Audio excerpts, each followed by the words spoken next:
రేవంత్ రెడ్డి సార్కి కొన్ని సూటి ప్రశ్నలు అడుగుదాం అనుకుంటున్నా. ఇప్పటికే చాలా మంది అడిగేశారు, లేట్ అయిపోయింది. నేను కొంచెం బిజీగా ఉండడం వల్ల అడగలేకపోయినాను అనమాట. అన్నట్లు నిన్న మెదక్లో ఒక చిన్న పాపను రేప్ చేసిందంట. మరి అసెంబ్లీలో మాట్లాడతారా? ఓవైసీ అక్బరుద్దీన్ క్వశ్చన్ చేస్తాడా? పసిపిల్ల, ఆడబిడ్డ, ప్రాణం, పాపం, అయ్యో అబ్బాస్ తప్పు చేశాడు, శిక్ష విధించండి, దీని మీద మీరేమంటారు రేవంత్ రెడ్డి జీ అని అడుగుతాడా?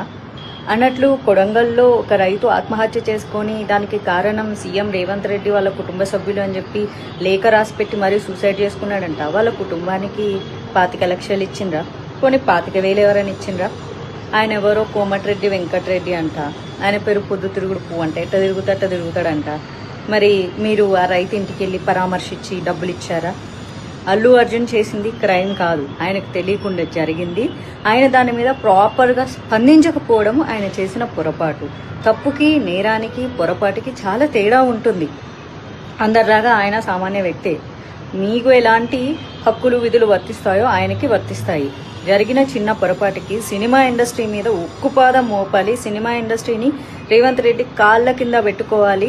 జగన్ సినిమా వాళ్ళందరినీ పిలిపించి పోజులు కొట్టి దండం పెట్టించుకున్నట్లు మనం సీఎం అయిన తర్వాత మనం ఎందుకు పెట్టించుకోకూడదు అని.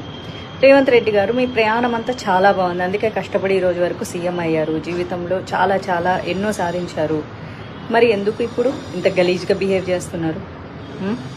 గురుకుల పాఠశాలల్లో చాలామంది విద్యార్థులు చనిపోయారు. ఏనాడన్నా మాట్లాడినా పాపాన పోలేదు.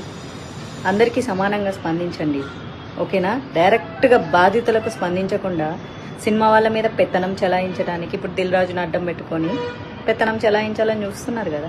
ఏం చేస్తారు? సినిమా వాళ్ళ బతుకులు వచ్చి మీ కాలు మొక్కుతారు.